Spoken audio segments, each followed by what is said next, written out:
Salutare! Bine v-am regăsit la un nou episod din podcastul editurii Data Group.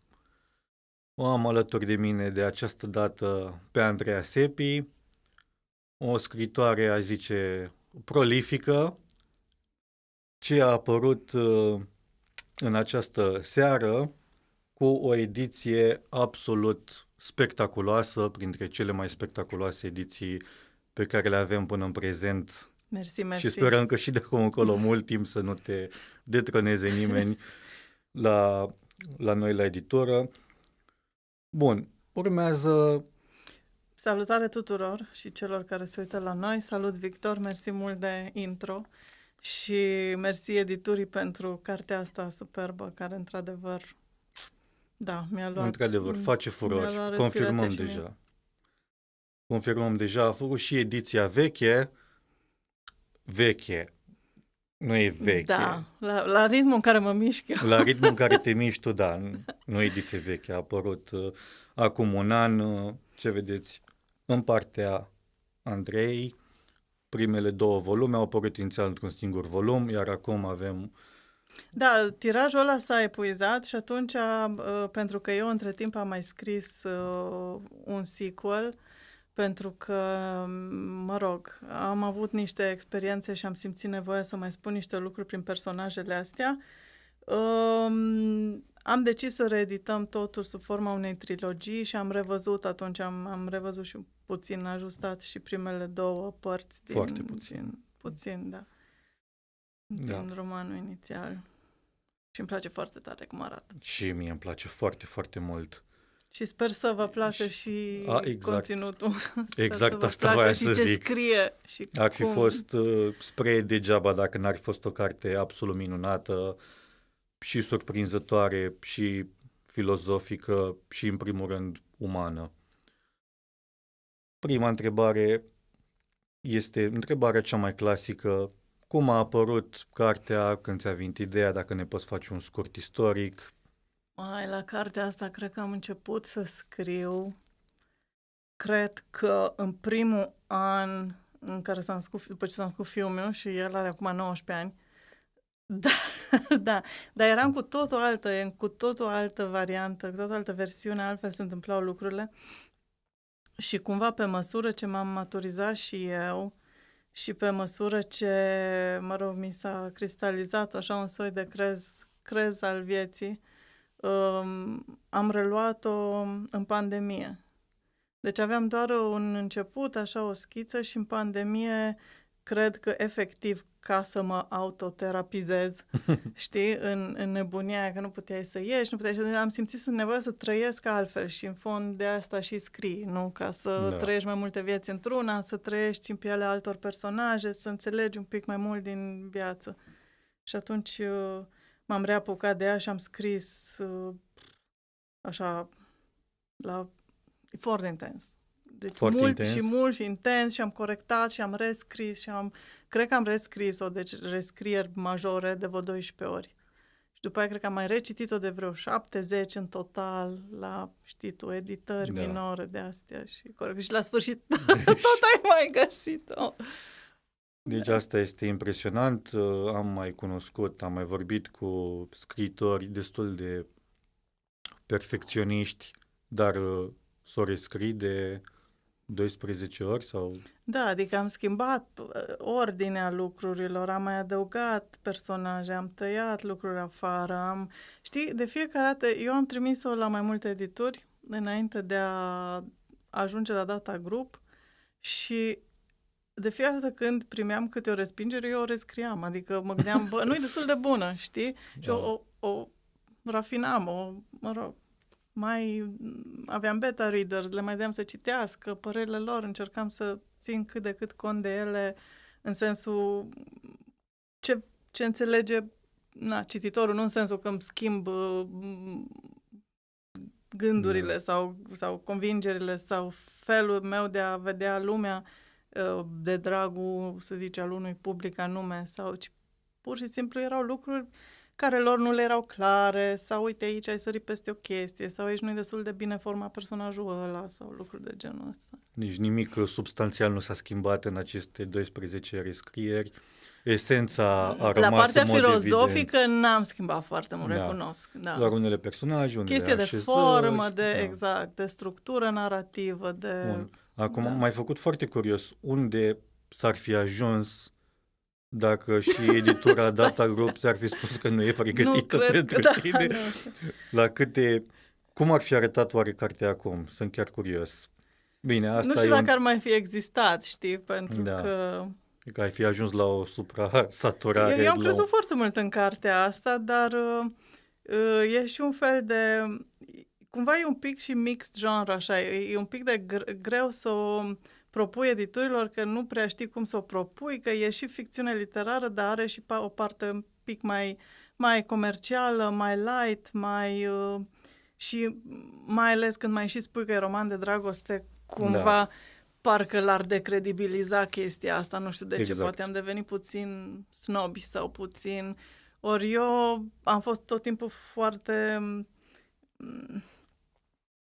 influențată și m-au format ca om și ca spirit interbelici, știi? Și ei n-aveau complexul ăsta, n-aveau teama asta de marile emoții. Camil Petrescu, Eliade, cela Serghii, Mihail Sebastian. Da. Ca să nu le spună romane de dragoste, le-au spus romane Psihologice, da, exact. Da. Bine, și încadrarea până asta. la urmă, cei mai esențial în viață, o chestie în care, de fapt, sau lucrul la care încorporează și tot ce-ți dorești, dar și toate frământările și toate lucrurile care te izbești, dar că nu dragostea, nu? Da, exact. Și chiar despre asta voiam să vorbim un pic despre complexitatea temelor și încrucișărilor temelor din romanul tău, pentru că este vorba despre foarte multe lucruri, chiar și în aceste sute de pagini pe care le-ai scris, tot mă mir cum ai reușit să încadrezi atât de multe lucruri și să le dai o poveste, o coerență.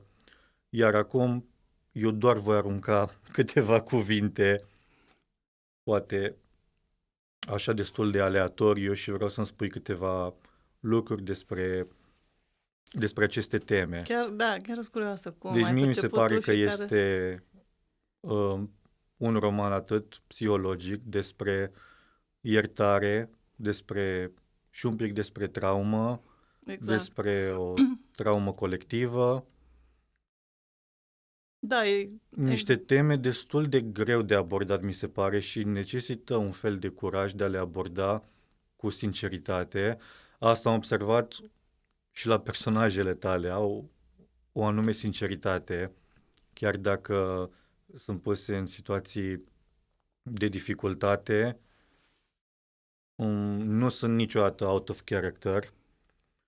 Și cel mai greu, de fapt, mi se pare greu să scrii despre, nu știu cum să-i spun, pentru că este un subiect așa un pic sensibil la noi, despre spiritul ăsta românesc, pentru că l-ai tratat și cu foarte multă toleranță, dar și cu un anumit refuz din partea unor personaje și din perspectiva diasporei, și romanțat și refuzat. Mi se pare destul de greu. Trăind eu însămi în diaspora de peste 20 de ani, mă izbesc cumva anual de acest mic șoc cultural. Știi, când te întorci și poate observi lucrurile sub alt unghi, ești mai detașat, le vezi altfel sau le vezi poate mai puternic decât le-ai vedea dacă trăiești aici. Și în primul meu roman, cel cu Icoana, în urmare generală, am încercat să introduc tema asta, trauma emigrării, suferințele emigratului, dar și poate incapacitatea noastră de a ne adapta la alte lumi. Și aici am introdus lucrurile astea pentru că mi s-au părut importante și cumva în formarea personajelor, dar n-am vrut să le fac atât de apăsătoare ca să fie o carte pur tematică, adică o carte care, știi, tezistă, care vorbește numai și numai despre asta, ci am vrut să întreagă să fie abordate pentru că sunt importante și să nu le neglijăm, dar totuși să nu fie să nu te claustreze cumva tematica aia Într-adevăr. dificilă. Și ziceai de traume, da, traume colective, pentru că e vorba de, cum zic și în carte, nu? Schimbările astea de paradigmă în interval de 70 de ani sau cât au fost 3 schimbări majore de regim, războaie, dictaturi și așa mai departe. Și până la urmă ne afectează și la nivel individual, nu condițiile în care am trăit, duritatea relațiilor din familie și resentimentele pe care se le nasc și atunci și traumele individuale. Da. Și iarăși la chestia asta vreau să rămânem un pic pe subiectul ăsta, pentru că într-adevăr mi se pare foarte grijuliu abordată toată treaba asta, pentru că la un moment dat nu o să dau nici măcar numele personajelor ca să nu fie spoiler. Un personaj, de exemplu, refuză la un moment dat acest spirit, îl tratează românitatea, românismul, bine, iară niște termeni destul de ciudăței, cu un pic de cinism, dar totuși el chiar mai mult cinism, cu destul de mult cinism, pe alocuri detestă societatea în care trăiește, dar totuși se bucură într-un fel sau altul de frumusețile acelor lucruri. Este montaniard, călătorește, un om al naturii, e un om care se poate bucura și stând la un schit. Păi și nu avem cumva toți, de fapt, dualitatea asta în noi, pentru că, da. E o dualitate foarte, o și iubești, o și urăști, cumva, realitatea în care trăiești. Personajul care vine din afară și care romanțează, se lovește de niște obstacole destul de dure și destul de dezamăgitoare, dar totuși nu îl face că e personaj. Da, e vorba despre personajul feminin din carte. Nu face să se schimbe cu totul perspectiva. Da, ea încearcă să nu judece, tocmai pentru că vine din afară și tocmai pentru că a fost crescută într-un anumit spirit, vede lucrurile astea, de încearcă să fie înțelegătoare, dar este încet, încet și o experiență de creștere pentru ea, știi, să... Da. Și ce aș mai vrea să spun, am lăsat cuvântul ăsta la final, mi se pare că este o carte despre toleranță, foarte, foarte multă toleranță, în primul rând. Exact. Cred că unul dintre lucrurile care cumva mă bruschează de fiecare dată când vin în România, după ce trăiești mult timp în străinătate, și nu vreau să par condescendentă, dar e un anumit nivel de, să zicem, de duritate sau de agresivitate și în fiecare parte a cărții, de fapt în fiecare volum, am încercat cumva să abordez un alt tip de tabu și să facem experimentul ăsta măcar în carte, măcar pe hârtie, unde vorba aia riscurile sunt minime, știi? Da. Știi? Să vedem, domnule, dacă disești, dacă deconstruiești tabuul ăsta până la... E chiar așa de groaznic, adică chiar e nevoie să fim intoleranți, bigoți sau agresivi unii cu alții, sau de fapt avem cu toții nevoie unii de alții și toții au un punct de vedere legitim pe care poți să-l încorporezi și să crezi o hartă mai mare cu bucățelele de hartă ale fiecăruia și ca să te orientezi în lume. Știi? Da. Deci aici m-am simțit un pic, la un moment dat m-am simțit un pic inferior anumitor personaje de ale tale când citeam, pentru că într-adevăr te lovești de niște situații chiar brutale, nu doar de o agresiune mentală, fonică, nu știu ce. Sunt niște situații destul de brutale și discursul personajului principal și preferat, Arina sau Ina, reușește ceva ce eu nu am reușit citind, adică pe mine deja mă trigăroia, ca să o zic așa, în cel mai direct mod.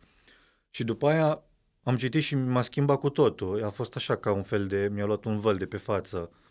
Interesant ce zici. Mulți mi-au zis, de fapt nu mulți, unii mi-au zis că la un moment dat i-a și enervat. Că personajul ăsta a. e enervat, e iritat. Bă, dar cât de sfântă poate Cât să de fie, sfântă, știi? da. Ea, de fapt, nu e sfântă, ea și-a propus sau și-a impus, bine, și prin educație a fost cumva formată în felul ăsta, dar își impune un anumit nivel și un anumit standard și un anumit, cum spune acolo, viața trăită cu grație și o anumită, teoria asta a bunătății radicale a lui Erich Fromm și ea are de la ea însăși și de la felul ei de raportare la lume niște așteptări și încearcă să rămână la nivelul ăla până când, mă rog, se întâmplă lucruri și uneori te întrebi dacă și genul ăsta de puritate nu e o formă de vanitate până la urmă sau de... Da. Și nu doar cititorii au făcut acest mic reproș, ci până și celălalt personaj feminin. Da. Au fost niște pasaje descriptive la care am râs foarte mult, referitor tocmai la, nu mai știu cum o numea, Fandosită și lua în bagiocură chestia asta de natura asta angelică, pentru că, evident, toți din jur ei refuzau să creadă că este autentică această parte. Și da, probabil și unii cititori au simțit că e aproape imposibil să fii chiar așa, adică... Da. Bine, e și o alegorie cumva pentru mine. Eu am gândit astea 3 personaje și ca românul care a rămas tot timpul în țară, românul care s-a născut în diaspora, e diasporean de a doua generație și el reprezintă mai degrabă Occidentul și știi că, mă rog, există aceste imputări că Occidentul a devenit prea angelic și prea naiv și prea așa. Și românul care, mă rog, trăiește aici, dar vrea să plece dincolo sau a plecat deja și se luptă și e cel mai, cumva, bătăios și viu așa, dar viu și la modul dat din coate, știi? Da. Apropo de personaje, uite, probabil singurul regret pe care l-am avut citind e că n-am văzut romanul scris din perspectivele mai multor personaje, cel puțin în primele 2 părți, după care am văzut că se schimbă doar între un anumit personaj și narator, dacă țin bine minte, dar în primele 2 părți sunt mai multe perspective. Și mi-a părut un pic rău că n-am găsit o perspectivă a unui anumit personaj care este, să zic așa, ar putea părea negativ, este din multe puncte de vedere un personaj negativ și care nu are o voce a lui. Da, știu. Aș fost curios cum ai putea să vorbești din perspectiva lui. Da, cred că știu la cine te referi. Mi-am pus problema, mi-am dorit, într-una din alea 10 sau 12 rescrieri a existat o voce a lui. Și, nu știu, a fost ceva în ea care mie nu mi-a sunat autentic sau n-am știut eu să o scriu suficient de bine ca să se deosebească foarte bine de... Acum ai făcut și mai curios. Fratele lui, ca să... Așa. Și până la urmă am renunțat pentru că, de fapt, am decis să merg mai degrabă pe direcția asta să văd evoluția vocii femei și evoluția protagonistei și a rolului ei și ca femeie în lume și în viață și raportat la toate lucrurile astea în care a ajuns să fie implicată, știi? Da. Și în ultima parte este chiar apogeul vocii ei și se duce mai mult decât primele 2 părți și într-o paradigmă feministă, dar din nou foarte finuț jucată. Sper și... că e mai subtilă și nu, adică nu dăm cu parul sau... Nu, că uneori nu e atât de subtilă, dar nici nu trebuie, adică trebuie să mai... Nu e nici radicală, în niciun caz. Nu e deloc radicală, dar uneori nu e chiar atât de subtilă, dar mie mi-a plăcut foarte mult. Are răbufnirea aia ei. Da, mie mi-a plăcut foarte mult. Nu mai putea să fie doar... Și mă întorc un pic la ce ai zis mai devreme, că nu ai vrut să fie un roman tezist, aglomerat Și într-adevăr ți-a reușit și mi-a plăcut foarte mult că a fost și o parte de acțiune și o parte de romanță, o parte de călătorie, dar și o parte eseistică, destul de mică, nu ai aglomerat prea mult cu niște concepte tastate direct. Dar știi că ți-am zis despre un anumit pasaj din carte, ar putea să fie publicat și separat ca articol. Să vedem Și abia ce aștept, spune, abia ce aștept spune și publicul cititor. cititorii să Știi, vedem ce o să oamenii sunt spună. foarte diferiți. Pe mine m-au uimit, foarte mulți mi-au scris, mi-au scris și review-uri și mi-au scris și în privat și unii apreciază o anumită parte a romanului, alții apreciază dimpotrivă cealaltă, că acum mi-am adus aminte că spune de partea de acțiune, sunt mulți la care le-a plăcut aia cel mai mult, că era mai alertă. Eu personal cumva prefer poate partea un pic mai poetică, alții preferă și de aia am și vrut să am și voci, perspective diferite și oamenii sunt complexi, sunt uneori contradictorii, sunt așa și personajele. Sper să-mi fi reușit să fie cât de cât complexe și cumva se poată regăsi cât mai mulți oameni în ele. O să lăsăm cititorii să decidă, eu nici nu vreau să te laud prea mult, știi foarte bine părerea mea despre roman. Acum că ne apropiem ușor de final, povestea este încheiată acum.